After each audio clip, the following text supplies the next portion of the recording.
Hello KHS, I'm Ian Montville, and this is The Rundown.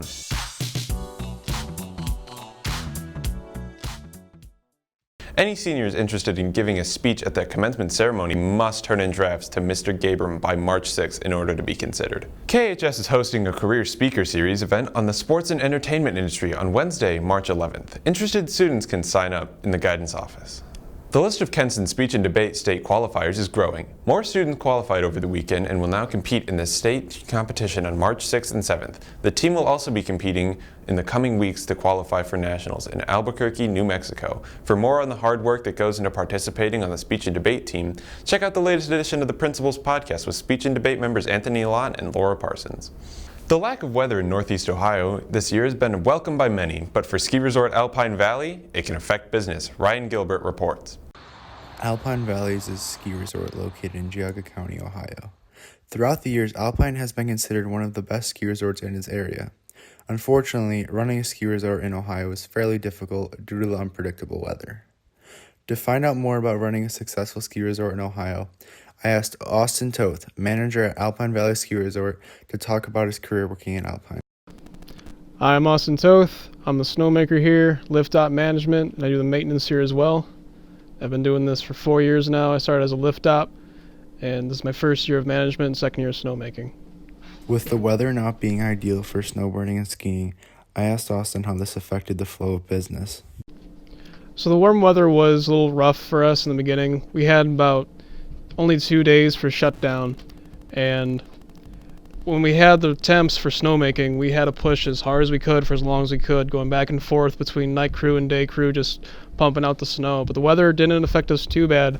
We did better than Brandywine and Boston Mills. We had our earliest opening in, I think, 50 years. So even though the weather was pretty bad, we still did pretty good, and we're still doing good.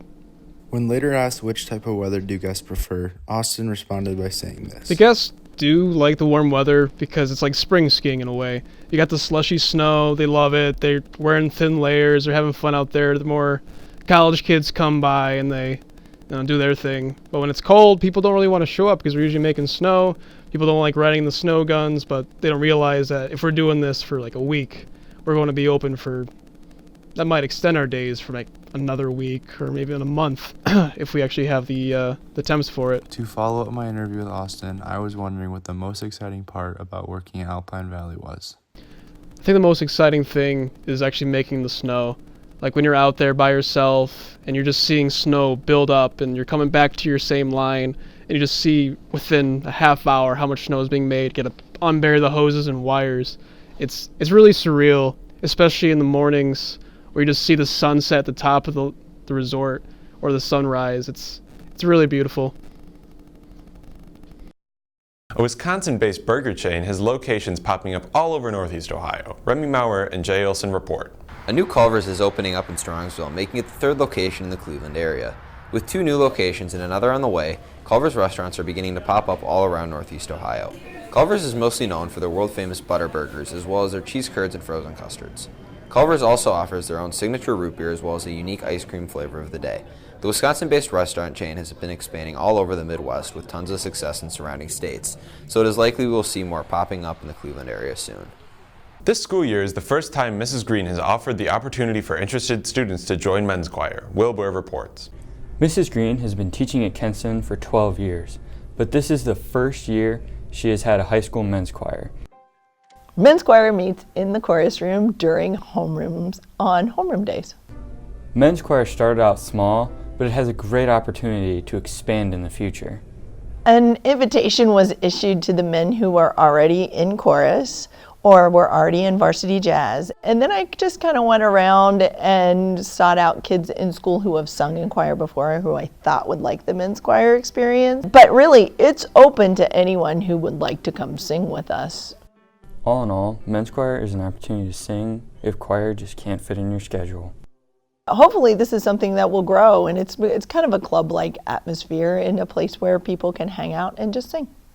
KHS students looking to earn college credit while still in high school will have a new course available to them next year. Bella caught up with Mrs. Brust to find out more about CCP Great Books. Kenston will be offering a new College Credit Plus course called Great Books for the 2020-2021 school year. taught by English teacher Mrs. Annie Brust. So CCP is College Credit Plus. It is a really unique opportunity where students can actually be on campus here and take college classes through Kent Geauga.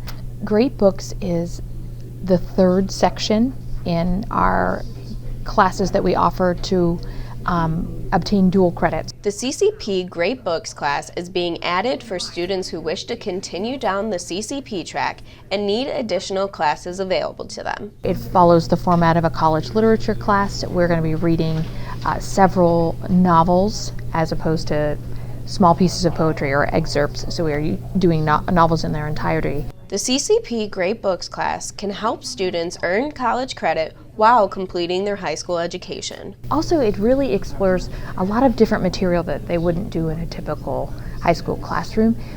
We really open up the boundaries to what we're able to discuss and what we're able to talk about. Mrs. Brust recommends students start the CCP process as a sophomore and take the Great Books class as a senior. Kenston's own closest second, comprised of seniors Jack Osoric, Donovan Maynard, Evan Glasscock, and David Rosinski, will be performing this Saturday at the annual Tri-C High School Rock-Off. So the Rock-Off is just like a competition for a bunch of high school bands, like from really anywhere. There's like bands from Pittsburgh, like Pennsylvania, Michigan, and it's just like an opportunity to compete, you know, like put your name out there and like kind of show what your band's about and maybe win some moolah while you're at it.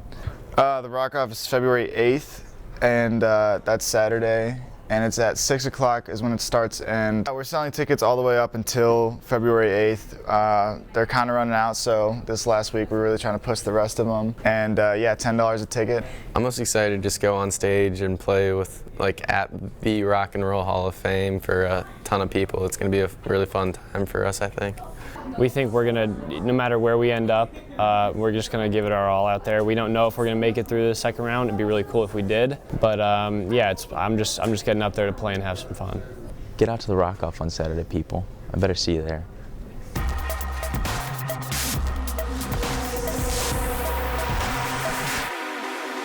The girls' basketball team will host Orange on Saturday, February 15th for the first round of the playoffs.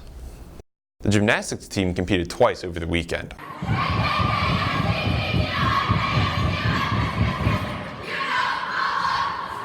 Kenston Gymnastics honored their seniors, Taylor Ashby, Gia DiDomenico, and Kirsten Mesnick, before they competed last Friday.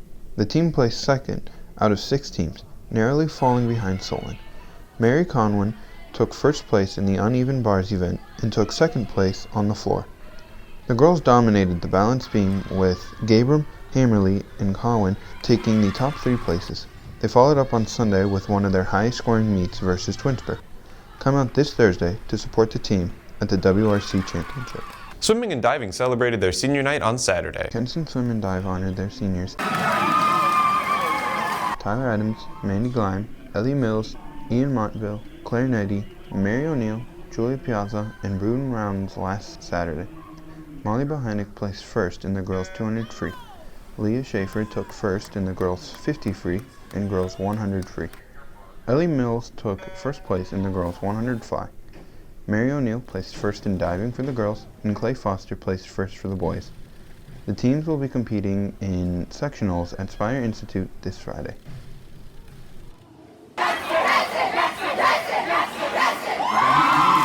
That's all for this time, Bombers. Be sure to follow Bomber Media on Twitter and Instagram for all the latest. This is Ian Montville, signing off.